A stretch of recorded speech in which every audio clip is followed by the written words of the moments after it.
नमस्कार प्यारे साथियों, कैसे आप सभी? अच्छे होंगे, मस्त होंगे और पढ़ाई कर रहे होंगे। आपके अपने YouTube चैनल जेआरएफ विजन पर आप सभी का हार्दिक स्वागत और अभिनंदन।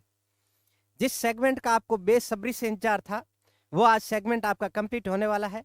यूजीसी नेट प्रथम प्रश्न पत्र, जिसमें अपने पीवाईक्यू की सीरीज चल रही थी, जिसमें अपने 4 सेगमेंट कंप्लीट कर लिए थे। यानी 20-20 के 4 सेगमेंट, यानी 80 प्रश्न, यानी 80 प्रश्न अपने जो इंपॉर्टेंट थे, जो रिपीटेड हो रहे थे, किस प्रकार का वहां से प्रश्न पूछा जा रहा था, वो चीजें कंप्लीट की थी। इसके बाद भी बहुत सारे स्टूडेंट की एक बारी थी कि सर इस सीरीज को लगातार जारी रखा जाए, तो आप स्टूडेंट्स की मांग पर इस सीरीज को जारी रख रहा हूं मैं। लेकिन आपको भी इस पर भरोसा जताना है, आपके जो भी साथी है उनको शेयर करना है। जो बंधु नए हैं, पहली बार देख रहे हैं, तो यूट्यूब चैनल को सब्सक्राइब करना है। उससे पहले कि 4 ये सीरीज आपको देख के आनी है। उसके साथ में मैं कुछ 10-10 मिनट की एक सीरीज भी चला रहा हूं, जिसके अंदर एक टॉपिक का आपका कॉन्सेप्ट भी क्लियर हो रहा है, मतलब बहुत शॉर्ट में, और पीवाईक्यू भी वहां से पूछा जाए। जैसे कि मैंने मेमोरी को भी करवा दिया है, मेमोरी पूरी टिल कंप्लीट विथ पीवाईक्यू करवाया है। उसके साथ में जैसे कि मास मीडिया मैंने करवा दिया है, रिसर्च एप्टीट्यूड करवा दिया है। उसके आगे जो भी आपकी क्वारी होगी, या फिर जैसे पीडीई में कन्वेंशंस, जो कि टिल कंप्लीट मैंने आपको करवा दिए हैं। तो ऐसे ही आप लगातार यूट्यूब चैनल को देखते जाए, वीडियो को लास्ट तक देखना है। हर एक प्रश्न इंपॉर्टेंट है, कोई ना कोई प्रश्न आपको इस पीडीएफ में से रिपीटेड मिल जाएगा, या फिर जो मैं ऑप्शंस बता रहा हूं उस पर आप काम कर लेना, आपका काम कंप्लीट हो जाएगा। जो आप 80 प्लस का टारगेट लेके चल रहे हैं, उसमें मैं चाहता हूं आपको बहुत ही हेल्प होने वाला है। आइए शुरू करते हैं अपने इस क्लास को। तो पहला ही प्रश्न से पहले मैं हमेशा कहता आ रहा हूं कि आप अपना स्कोर बताया करें, लेकिन बहुत सारे स्टूडेंट हैं जो कि स्कोर नहीं बताते। हो सकता है उनका स्कोर कम रहा हो, लेकिन बंधु ये है कि जब गलती पर काम करेंगे तो ही आप स्वीकार कर पाएंगे। नहीं तो एनटीए सेम टर्म में चलता जाएगा, अपना भी ये काम होता जाएगा। लेकिन जब तक अपनी गलती पर काम नहीं करेंगे, मानवीय स्वभाव है कि हम गलती को एक्सेप्ट नहीं करते हैं। बहुत मुश्किल काम है कि अपने को कोई कह दे कि आपने काम नहीं किया है, बहुत बुरा लगता है। लेकिन जब वो रियल में चीज फील होती है, तब जाके पता लगता है कि हाँ, ये चीज कर लेनी चाहिए थी। इसलिए आप कोई भी हो, कुछ भी हो, गलती है होगी, लेकिन उस गलती को जब सुधारेंगे तो ही चीज अच्छी हो पाएगी। नहीं तो आप इग्नोर करते जाएंगे, चलो कोई नहीं, इसका है, ये देख लेंगे, स्क्रीनशॉट ले लेंगे, वो कोई काम नहीं आने वाला। मेरे जैसे बहुत सारे टीचर हैं जो आपको पढ़ा रहे होंगे, लेकिन चीजें जब आप मैनिपुलेट करेंगे, खुद करेंगे, तो ही चीज काम आने वाली। हम तो सिर्फ इतना है कि आपको बता सकते हैं कि ये चीजें ऐसे हुई थी, हमने ऐसे किया, तब हमारा जेआरएफ हो गया था। इसीलिए आप क्या करें, क्वेश्चन नंबर लिख दे, इसका ABCD जो भी आपका ऑप्शन हो रहा है उसको लिख दे। उसके बाद जो मैं आंसर बता रहा हूं उसको आप फिर लिख देना। तो आपको एक थोड़ा यूं बूस्ट भी मिलेगा कि जो मैं चीजें कर रहा हूं अच्छी कर रहा हूं। उसके बाद में पीवाईक्यू कहां से फ्रेम हो रहा है, तो वो चीजें आपको क्या है, बहुत अच्छे से क्या है, याद भी हो जाएगी साथ साथ में, है ना। तो आइए पहला प्रश्न अपने शुरू करते हैं। आईसीटी यूनिट का है, कंप्यूटर नेटवर्क में डाटा ट्रांसमिशन मोड क्या होता है। इसमें यह दिया हुआ है, और उसके सामने इसकी क्या दी हुई, सूची दी हुई है, जिसका एक आगे का है वो मैं बता दूंगा। तो सिंप्लेक्स क्या है, सिंप्लेक्स क्या, डाटा को एक ही समय में भेजा जाता है और प्राप्त किया जाता है। डुप्लेक्स क्या है, डाटा को केवल भेजा या प्राप्त किया जा सकता है। और थर्ड क्या है, यह है हाफ डुप्लेक्स। हाफ डुप्लेक्स में क्या, डाटा को भेजा और प्राप्त किया जा सकता है, किंतु एक ही समय पर नहीं। इन तीनों ऑप्शंस को देखना है, फिर आंसर आपको इनमें से देना है, ठीक है ना। आंसर इसमें से आपको लिख के देना है। पहले आप इसको देख लें बहुत अच्छे ढंग से कि सिंप्लेक्स या डुप्लेक्स क्या हो सकता है। जल्दी सी करें, फिर मैं आपको बताता हूं।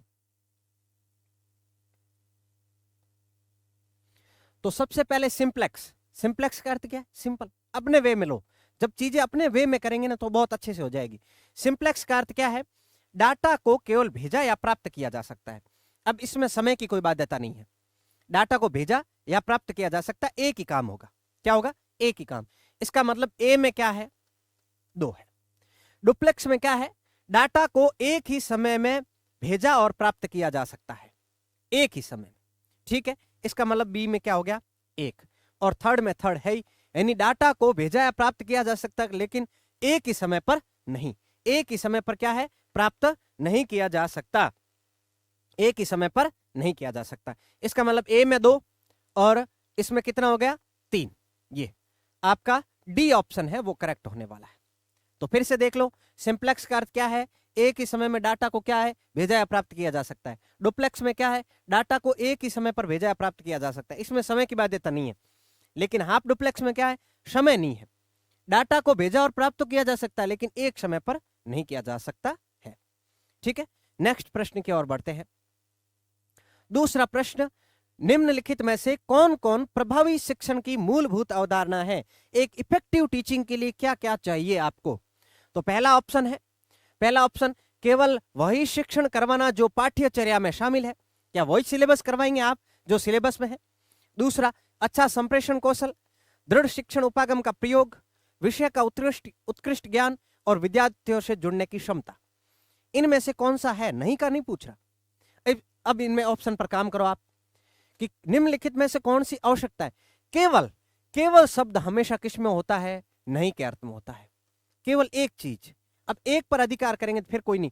आप केवल वही शिक्षण करवाएंगे जो पाठ्यचर्या में शामिल है, उसके अदर एक्टिविटी आप कुछ नहीं करवाएंगे क्या? खेल हो गया, चाहे कल्चरल हो गया, चाहे विद्यालय में जो भी अदर एक्टिविटी, वो आप नहीं करवाएंगे क्या? करवाएंगे सर। तो इसका मतलब ए तो क्या हो गया? गलत हो गया। तो ए जहां पर भी ये काट दो, ये गया सर, ये ठीक है। अब है आप अच्छा संप्रेषण कौशल होना चाहिए कि नहीं होना चाहिए? सबसे बढ़िया है अच्छा संप्रेषण कौशल, यानी बेस्ट कम्युनिकेशन स्किल आपके अंदर होनी चाहिए। इसका मतलब बी तो है, अब बी एक में ही है, BDE ये आपका क्या हो जाएगा? आंसर हो जाएगा।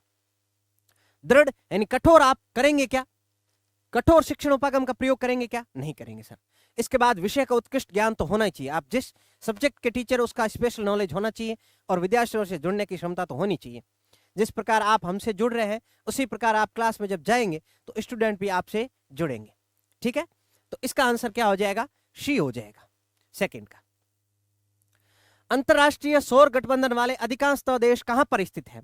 ये मैंने आपको आपके जो पीडी कन्वेंशन जो टॉपिक है वो क्लास कंप्लीट करवाई, उसमें सभी कन्वेंशन करवाए, चाहे रियो हो गया, चाहे मॉन्ट्रियल हो गया, चाहे नगोया हो गया, चाहे कार्टागोना हो गया, चाहे अंतरराष्ट्रीय ये हो गया, चाहे पेरिस हो गया, सभी सम्मेलन करवाए। उसमें आपको पूरा डिटेल के साथ में ये चीजें बताई है।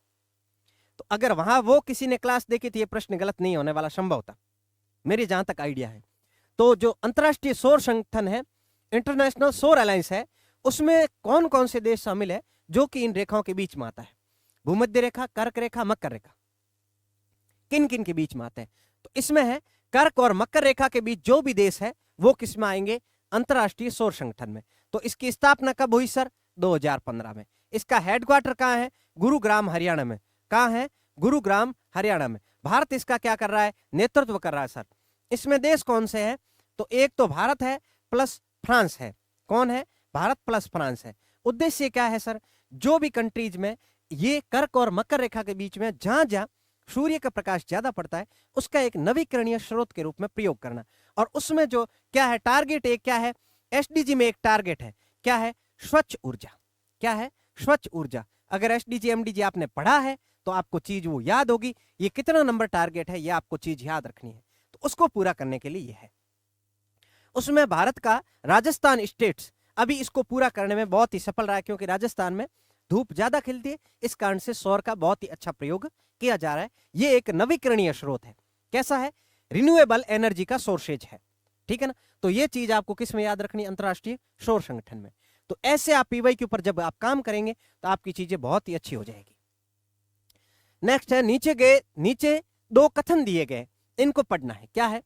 सौर से होने वाला प्रदूषण उद्भाषण से व्यक्ति कायिक स्वास्थ्य पर प्रतिकूल प्रभाव पड़ता है। प्रतिकूल का अर्थ क्या हो गया? उल्टा प्रभाव पड़ता है। उल्टे का अर्थ क्या? अनुकूल का अर्थ क्या होता है? अपने अनुकूल होता है, जो चीज हमें सहज लगती है वो चीज। तो जब आप ज्यादा शोर सुनते हैं इसके कारण आपके स्वास्थ्य पर उल्टा प्रभाव पड़ता है, एक कारण कह रहा है। दूसरा भी क्या कह रहा है? शोर से होने वाले प्रदूषण उद्भाषण से व्यक्ति की मनोवैज्ञानिक स्वास्थ्य पर प्रतिकूल प्रभाव पड़ता है, उल्टा प्रभाव पड़ता है। बिल्कुल सही है। एक सामान्य व्यक्ति को ध्वनि सुनने के लिए 80 डेसिबल 80 डेसिबल ध्वनि को मापते किसमें? ये भी ध्यान रखना, किसमें? डेसिबल में। किसमें? डेसिबल में मापते हैं। जब इस डेसिबल में आप ध्वनि सुनते हैं, जब आप 120 से अधिक सुनते हैं, 120 से ऊपर सुनते हैं, तो आपको चिड़चिड़ापन लगता है, अनिद्रा का कारण भी बनता है। जो लोग ब्लड प्रेशर के यानी बीपी के पेशेंट्स हैं उनको भी ये होती है, और कई बार आपको देखते हैं कि मनोवैज्ञानिक भी बना देता है। आप जब संगीत सुनते हैं इसमें ईयरफोन्स वगैरह भी लगाते हैं, जब आप हाई सुनते हैं तो कुछ समय बाद आपके मोबाइल पर भी मैसेज आ जाता है कि आपका जो स्पीड है उसको क्या किया जाए, वॉल्यूम को क्या किया जाए, धीमा किया जाए। कारण क्या? उसका उल्टा प्रभाव पड़ रहा है। आप ज्यादा संगीत सुनते हैं या फिर जब डीजे वाले शोर समय धमाकों पर जाते हैं तो आपको एक चिड़चिड़ापन होने लगता है, यार क्या बज रहा है। तो ये सेम चीज है। तो इसका अर्थ क्या है, शोर से होने वाले उद्वासन से अपने स्वास्थ्य पर उल्टा प्रभाव पड़ता है, बिल्कुल सही है। और इससे मनोवैज्ञानिक प्रभाव भी पड़ता है, बिल्कुल सही है। जैसे अनिद्रा होना, इससे क्या क्या हो सकता है, नींद नहीं आना, जैसे बीपी वाले पेशेंट हो गए। और उसके बाद में क्या हो गए, साइको, जिसे मनोवैज्ञानिक भी बोलते हैं, यानी कोई ना कोई डिसऑर्डर टाइप में हो जाना। इस प्रकार की बीमारियां भी हो सकती है। इसका मतलब कथन ए और दो दोनों ही क्या है, सही है। ठीक है। नेक्स्ट प्रश्न, निम्नलिखित दिए गए प्रश्नों को वापस से पढ़ना है। वाहनों से वाष्पशील कार्बनिक यौगिक यानी VOC, वोलेटाइल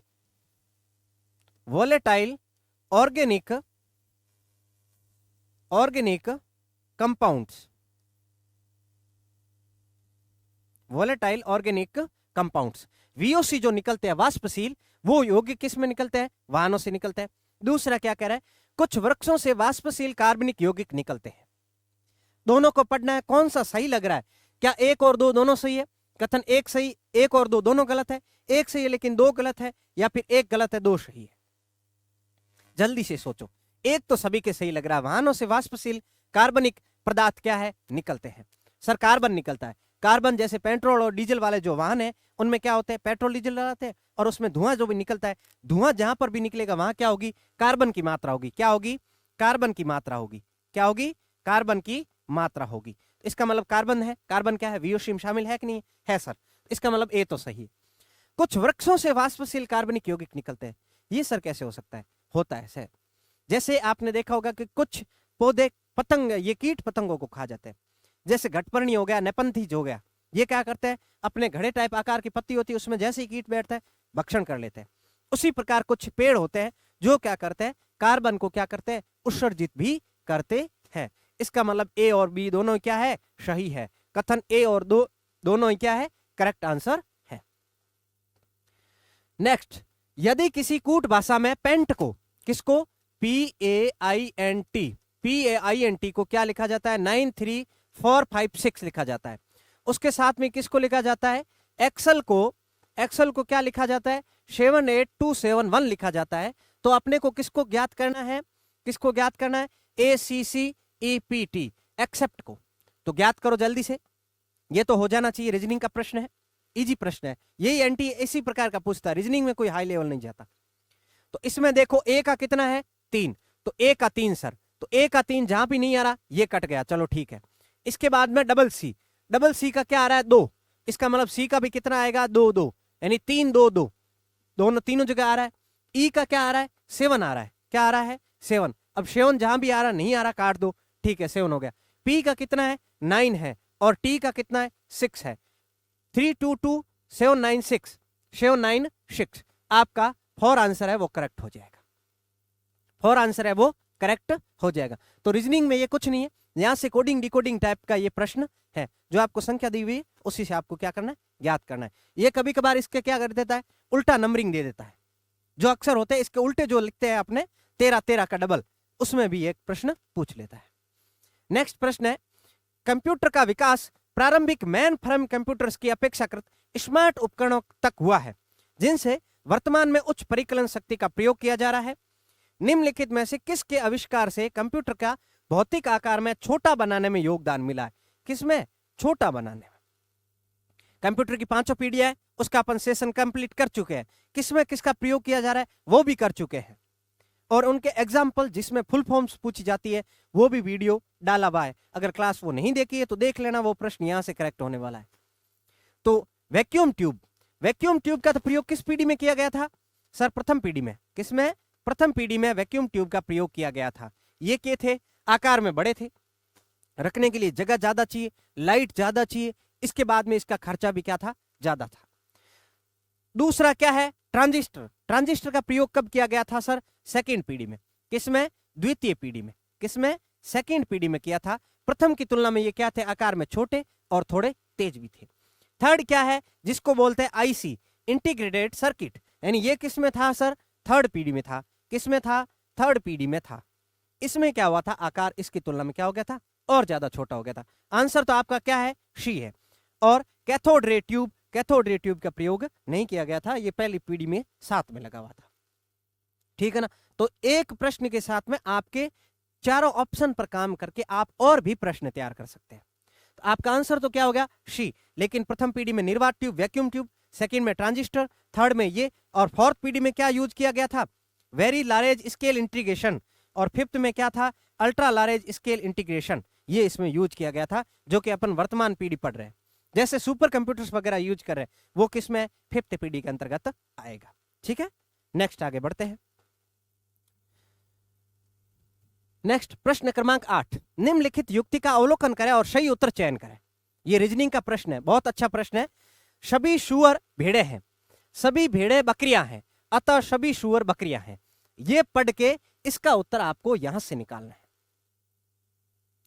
यहां से आपको उत्तर निकालना है, जिसके अंतर्गत आपको ये ऑप्शन मिलेंगे। ठीक है, पहले आप इसको पढ़ लो। ये जो डायग्राम वाला होता है ना, वेन आरेख, उसमें से ये प्रश्न है। तो पहले क्या कह रहा है, सभी सूअर भेड़े हैं, तो जो पहला अक्षर आएगा वो क्या रहेगा, अंदर रहेगा हमेशा। सूअर है, ये सूअर, ये क्या हो गए, सूअर। सूअर क्या है, भेड़े, इसका मतलब क्या है, भेड़े कहाँ होगी, इसके बाहर होगी। कहाँ होगी, बाहर। दूसरी लाइन क्या कह रहा है, सभी भेड़े बकरियां हैं, सभी भेड़े क्या है, बकरियां हैं। ये क्या है, बकरियां, बकरियां, इसका मतलब बकरियों के अंतर्गत क्या आ गई, भेड़े, क्या आ गई, भेड़, और भेड़ के अंतर्गत क्या आ गई, सूअर। इसका मतलब टोटली अगर कहें कि सभी बकरियां सूअर है, सभी सूअर बकरियां है। ठीक है ना। तो इसमें क्या देखना है, एक वैध युक्ति है, क्योंकि यदि आधार वाक्य सत्य है तो निष्कर्ष भी सत्य होगा। और इसके बाद में क्या कह रहा है, एक वैध अवैध युक्ति है, क्योंकि निष्कर्ष के आधार पर वाक्य सही नहीं निकलता, निष्कर्ष संभवतः सत्य है। यह एक कमजोर युक्ति है। कमजोर युक्ति है क्या, बिल्कुल नहीं, बिल्कुल नहीं। इसमें ए ऑप्शन राइट हो जाएगा। कारण क्या है, देखो सभी सूअर भेड़े हैं, सूअर है, भेड़ों के अंतर्गत आ रहे हैं कि नहीं आ रहे, आ रहे हैं सर। इसका मतलब क्या है, सूअर है, भेड़े है कि नहीं है सर। ठीक है, दूसरा क्या कह रहा है, सभी भेड़े बकरियां हैं। बकरियों को अगर कह देते भेड़ है, बिल्कुल नहीं, लेकिन भेड़े क्या है, बकरियां हैं, इसके अंतर्गत आ रही है। अगर कुछ का डायग्राम बनता तो ये कुछ का इस प्रकार बनता, कुछ का इस प्रकार बनता, लेकिन सभी कह दिया तो वो सारे इसके अंतर्गत आ जाएंगे। सभी सूअर बकरियां, लास्ट में क्या करा है, अतः सभी सूअर बकरियां हैं क्या, सूअर इसके अंतर्गत है तो है सर। लेकिन अगर कह देता बकरियां सूअर है क्या, बिल्कुल नहीं, बकरियां सूअर है क्या, बिल्कुल ही नहीं। इसका मतलब जो आपका ए ऑप्शन है वो राइट है, क्योंकि जो आपका ये वैध युक्ति है, क्योंकि यदि आधार वाक्य सत्य थे तो निष्कर्ष भी क्या होगा, सत्य ही होगा। And conclusion are right. एंड इसका ऑप्शन नंबर ए क्या है, सही है। ऑप्शन नंबर ए क्या है, सही है। बी और डी बिल्कुल भी नहीं। ठीक है, नेक्स्ट आगे बढ़ते हैं। निम्नलिखित में से कौन सी प्राकृतिक ग्रीन हाउस गैसें हैं। देखिए दो चीजें हैं, एक प्राकृतिक है और एक मानव निर्मित है। दोनों चीजों में बहुत डिफरेंस है, ध्यान रखना। ये प्रश्न है एनटीए इतनी बार पूछ चुका है, इसमें ग्रीन हाउस गैसों में आपको पता ही नहीं लगेगा। लेकिन आप जैसे इन वर्डों पर काम करेंगे ना, कौन सी नेचुरल है कौन सी आर्टिफिशियल है, इन चीजों पर ध्यान देना है। बाकी आपको प्रश्न सब आ रहे हैं, आंसर आपको सब आ रहे हैं, लेकिन आप गलती क्या करते हैं, जल्दबाजी में पढ़ते, अरे ये तो प्रश्न सर इजी है। लेकिन जब ऑप्शन पर काम करते हैं, सर गलती हो गई, लेकिन वो गलती आपको करनी नहीं है। ठीक है ना। अब आप ऑप्शन पढ़ो कि कार्बन डाइऑक्साइड, क्या CO2, H2O, methane CH4, ozone O3 और CFC, इनमें से कौन सी मानव निर्मित गैसें हैं, जिसके ऑप्शन यहां पर दे रखे हैं ना। आंसर थोड़े पीपीटी में आगे पीछे हो गए थे, PDF थी तो आगे पीछे हो गए इस कारण से, लेकिन आप ऑप्शन आपका काट लेंगे तो आपका आंसर हो जाएगा। कार्बन डाइऑक्साइड क्या मानव ने बनाई है क्या, कार्बन डाइऑक्साइड नहीं बनाई सर, इसका मतलब ये क्या है, नेचुरल है। जल वाष्प हमने बनाई है क्या, नहीं है सर, ये भी है। मीथेन तो है ही, कार्बन है। ओजोन, सर ओजोन तो नहीं है, ओजोन में दो है, ओजोन के प्रकार दो है, एक क्या है गुड ओजोन, क्या है गुड ओजोन, एक है बैड ओजोन, क्या है बैड ओजोन। एक है समताप मंडल में, समताप मंडल में, और एक है शोभ मंडल में। किसमें है, शोभ मंडल में। जो समताप मंडल है वो क्या है, नीचे का मंडल है, इस कारण से वहां पर क्या होगी, बैड ओजोन पाई जाएगी, और गुड ओजोन जो है वो शोभ मंडल में पाई जाएगी। तो इसका मतलब ओजोन भी क्या है, इसमें शामिल है। इसने लिखा नहीं है तो ये भी शामिल है। लेकिन CFC, सीएफसी फैलती कहां से? कहां से फैलती सर? रेफ्रिजरेटर से। रेफ्रिजरेटर से।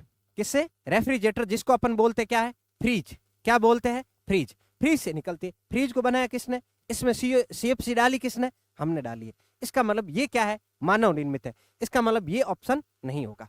अब जिसमें ई ऑप्शन नहीं है वो काट दो। ई इसमें, ई इसमें, ई इसमें, इसका मतलब आंसर क्या हो गया? A B C D. A B C D. इसका मतलब आपका शॉर्ट नोट्स क्या बना? प्राकृतिक ग्रीन हाउस गैस है, आपने क्या की? ये चारों नोट डाउन कर ली। ओजोन में भी 2 आपने ये नोट डाउन कर ली।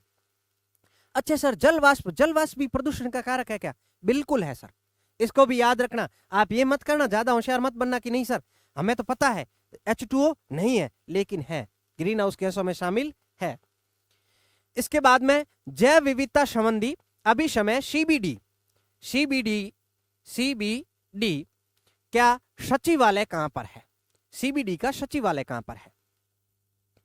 तो सीबीडी का सचिवालय, मेरे अगर किसी ने क्लास देखी है तो उसमें सभी का मैंने सचिवालय बताया, कौन सी संस्था है उसका फुल फॉर्म भी बताया। वो आप क्लास देख लेना, आपका 2 नंबर तो पक्का ही कंप्लीट हो जाएगा। हर क्लास से मैं 2 नंबर का कह रहा हूं, इसका मतलब पक्का कोई ना कोई वहां से प्रश्न पूछा जाएगा, सीधा नहीं तो को रिलेट करके पूछा जाएगा, जो मैंने आपको तरीका बताया है। क्या जेनेवा स्विट्जरलैंड में है? क्या न्यूयॉर्क अमेरिका में है? क्या लंदन में है? या फिर मॉन्ट्रियल कनाडा? और विविधता अभिसमय सीबीडी का, इसका मतलब क्या है? Answer D. आंसर क्या है? डी। मॉन्ट्रियल प्रोटोकॉल हुआ था। मॉन्ट्रियल प्रोटोकॉल किसके लिए था? ओजोन को बचाने के लिए। किसके लिए था? ओजोन डिफिशियंसी को बचाने के लिए था। तो इसका ऑप्शन क्या हो जाएगा? डी। नेक्स्ट प्रश्न, अंतरराष्ट्रीय सौर संधि किस वर्ष शुभारंभ किया गया? इसका तो जस्ट भाई अभी मैंने पहले आपको विश्लेषण लिखा था, उस समय करवा दिया था। पीवाईक्यू है ये सारे, ईयर मैंने लिखे नहीं है इस बार, 23 और 24-25 के हैं, 3 साल के हैं। इसका कब है? 2015 में। ठीक है, अब सूची 1 का सूची 2 के साथ मिलान करना है। सूची 2 थोड़ी आगे रह गई, मैं क्षमा चाहता हूं, आपको दिक्कत होगी, लेकिन लाइनेक्स है, इसको आप देख लो एक बार। लाइनेक्स, मोजिला फायरबॉक्स, नोटपैड और जेपीईजी। जेपीईजी इनको एक बार देख लो, मिलान के लिए आगे मैं बता रहा हूं, है ना, देख लिए होंगे। इसमें क्या टेक्स्ट फाइल एडिटर है, इमेज फाइल फॉर्मेट है, ऑपरेटिंग है, या फिर वेब ब्राउजर है?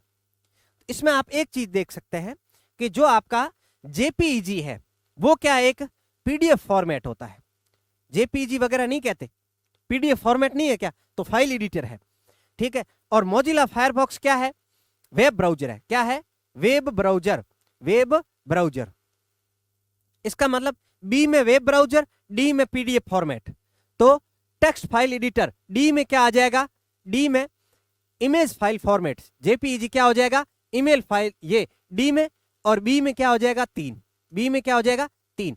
इसका मतलब क्या हो गया? सॉरी 3 नहीं, 3 नहीं, ये वेब ब्राउजर यहां पड़ा ना, इसका मतलब बी में क्या हो जाएगा? 4। तो बी में 4 कहां पर है? ये कट गया।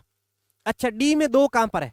डी में 2 यहां पर भी नहीं है, यहां पर भी नहीं है। इसका मतलब आपका आंसर क्या हो जाएगा? ए में 3। ए में क्या हो जाएगा? 3। तो ए क्या है? ए है लाइनेक्स। लाइनेक्स क्या है? एक ऑपरेटिंग सिस्टम है। क्या है? Operating system. उसके बाद में बी में 4 हो गया, यानी मोजिला फायरबॉक्स क्या हो गया? वेब ब्राउजर है।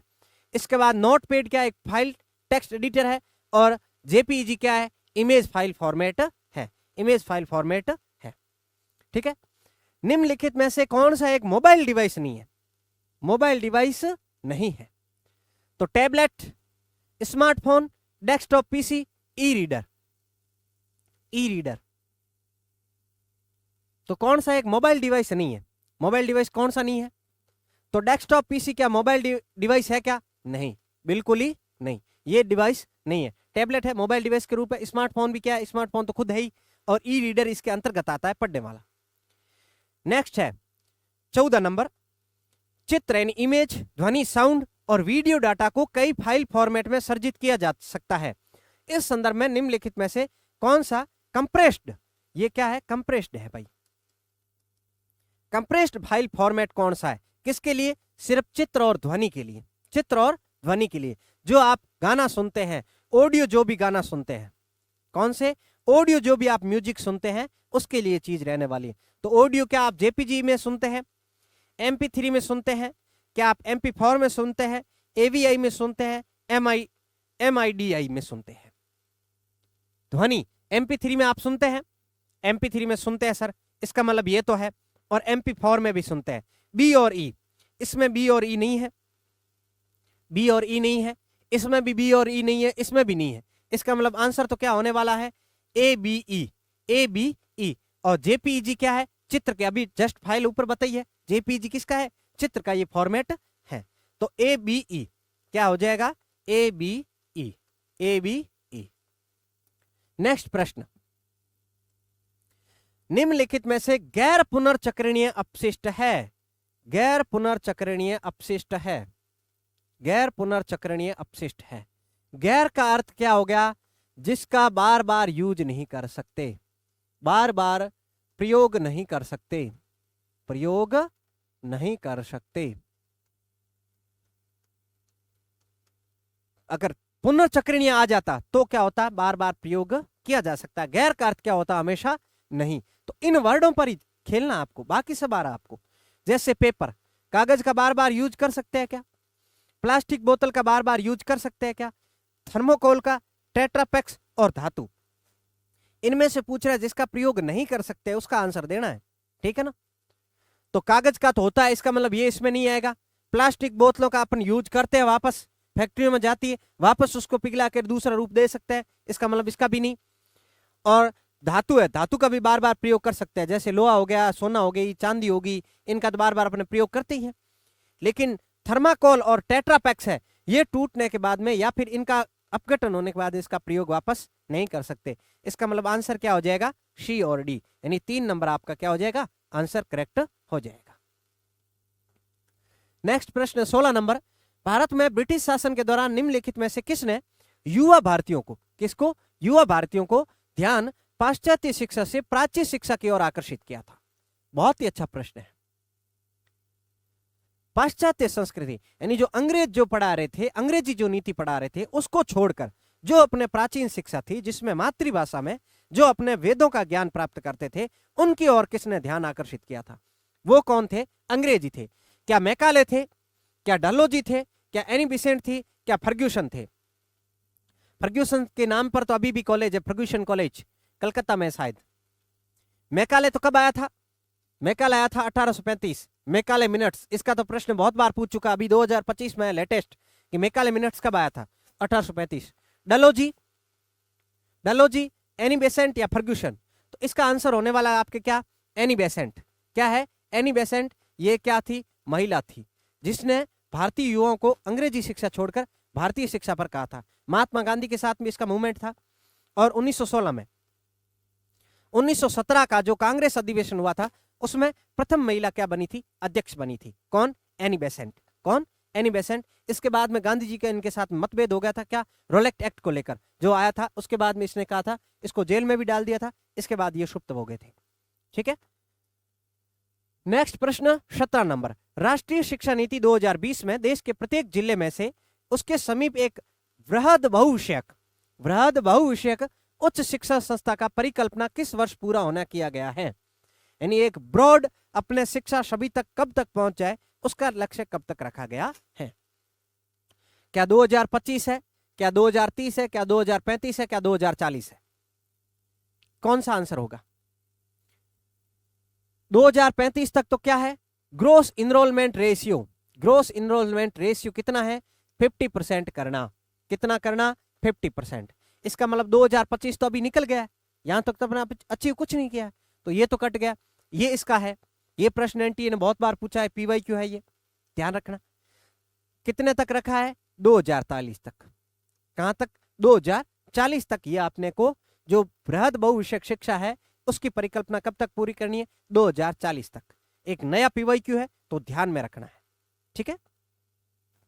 नेक्स्ट प्रश्न 18 नंबर, अकादमिक बैंक ऑफ क्रेडिट यानी आपकी जो एबीसी आईडी बनती है कि सुविधा का तात्पर्य खाता धारक के रूप में विद्यार्थियों का क्रेडिट सत्यापन, संचयन, स्थानांतरण, प्रतिदान और डिग्री प्रमाणीकरण से है। यानी जो आपको एबीसी आईडी मिलेगी उसमें आपका सत्यापन हो जाएगा, कब आपने कौन सी जगह से कौन सी डिग्री की है, सारा आप उस आईडी के अंतर्गत आपका पूरा डॉक्यूमेंटेशन क्या होगा, रह जाएगा। सेकंड क्या है, अकादमिक bank of credit degree award करने वाले संगठन होगा, डिग्री अवार्ड करने वाला एक संगठन भी होगा। तो क्या दोनों सही है, क्या एक सही है, क्या दो गलत है, क्या दोनों ही गलत है, ये उत्तर आपको देना है। तो ये तो आप कॉलेज में पढ़ के आए हैं, अभी जिन्होंने सेमेस्टर प्रणाली की है उनको पता है, ABCID आपने बनाई है, इसका मतलब ए तो क्या है, बिल्कुल सही है। उसके साथ में बी भी सही है, बैंक ऑफ क्रेडिट एक डिग्री देने वाला क्या होगा, संगठन भी होगा। इसका मतलब ए आपका क्या है, करेक्ट आंसर है। जो आपको कंक्लूजन वाला लेके आया हूं इसको थोड़ा ध्यान रखना, एंटी इसी पर ही काम कर रहा है। नेक्स्ट प्रश्न, निम्नलिखित में से परिधीय यानी पेरिफेरल उपकरणों में से कौन सा केवल इनपुट उपकरण है। केवल क्या है, इनपुट उपकरण है, जिनमें क्या होता है, डाटा अंदर की तरफ भेजा जाता है। यहां से पक्का ही प्रश्न आएगा, यहां से नहीं, मैं इनपुट आउटपुट का एक सेशन ले आऊंगा आपके लिए, वहां से पक्का ये एक प्रश्न आता, हमेशा आता है, फिक्स है उसका। तो कौन सा इनपुट आउटक्रम है, इनपुट उपकरण है, क्या स्पीकर है, बारकोड रीडर है, मोडेम है, ग्राफिक टैबलेट है या फिर माइक्रोफोन है। इसमें से आपको दिख ही रहा होगा स्पीकर। स्पीकर क्या है, आउटपुट है, हमेशा क्या होता है, आउटपुट। जब आप म्यूजिक लगाते तो आपकी आवाज बाहर आती है कि अंदर जाती है, क्या होती है, बाहर आती है। इसका मतलब ये क्या है, आउटपुट है, क्या है, आउटपुट है। आउटपुट है तो ए काट दो, ए कट गया। अब ऑप्शन 3 बचे, बार कोड रीडर यानी क्या बोलते हैं, BCR, इसको क्या बोलते हैं शॉर्ट में, बार कोड रीडर या बार कोड रिकॉग्निशन। आपने देखा होगा, आपने मॉल वगैरह में सामान खरीदने गए होंगे तो इसमें एक स्कैनर होता है बार कोड रीडर, जो टी टी करता है, ऐसे बार कोड रीडर होते हैं ये। तो ऐसे को स्कैन करने के लिए ये तो क्या हो गया, इनपुट हो गया, क्या हो गया, इनपुट। इसका मतलब बी जहां पर है, इसका मतलब ये भी कट गया। अब दो ऑप्शन है, मोडेम। मोडेम है क्या, ये मोडेम तो नहीं है सर। मोडेम का पूरा नाम है मॉड्यूलेटर डीमॉड्यूलेटर। क्या है, मोडेम। मोडेम, मोडेम का फुल फॉर्म है मॉड्यूलेटर, मॉड्यूलेटर और डीमॉड्यूलेटर, डीमॉड्यूलेटर, डीमॉड्यूलेटर, ये इसका पूरा नाम है। ये MO मॉड्यूलेटर का है, DEM क्या है, डीमॉड्यूलेटर का है। तो इसकी फुल फॉर्म भी आपको क्या करनी, ध्यान रखनी है। तो ये तो नहीं है सर, इसका मतलब सी नहीं है, सी गया। इसका मतलब ऑप्शन कौन सा हो गया, एक। कौन सा होगा, एक। आपको नहीं भी आ रहा है तो भी अगर आप एलिमिनेशन मेथड अपनाते हैं, बहुत अच्छे तरीके से आपके क्या हो जाएंगे, प्रश्न कंप्लीट हो जाएंगे। ये आपका 19 नंबर प्रश्न था। तो आज का सेगमेंट यहीं पर कंप्लीट होता है, आपके प्रश्नों उत्तर करवा दिए हैं। 20 की सीरीज आगे भी ऐसे ही चलती रहेंगे। उसके आगे जस्ट अगला आपका सेशन होगा DI का, डाटा इंटरप्रिटेशन। एक ही क्लास में मैं संभव कोशिश करूंगा कि आपका सभी प्रकार का जो कॉन्सेप्ट है वो क्या हो जाए, क्लियर हो जाए। अगर आप लोगों को ये सीरीज पसंद आ रही है तो कमेंट करके जरूर बताना है। बहुत सारे मित्र शंका कर रहे हैं, लेकिन शंका करने से कुछ नहीं है मित्र, हमें भी थोड़ा मोटिव मिलता है कि आप किस प्रकार की क्लास चाह रहे हैं। यूट्यूब चैनल को सब्सक्राइब करना ही है, ये आपके PDF अपने टेलीग्राम चैनल पर मिल जाएगी।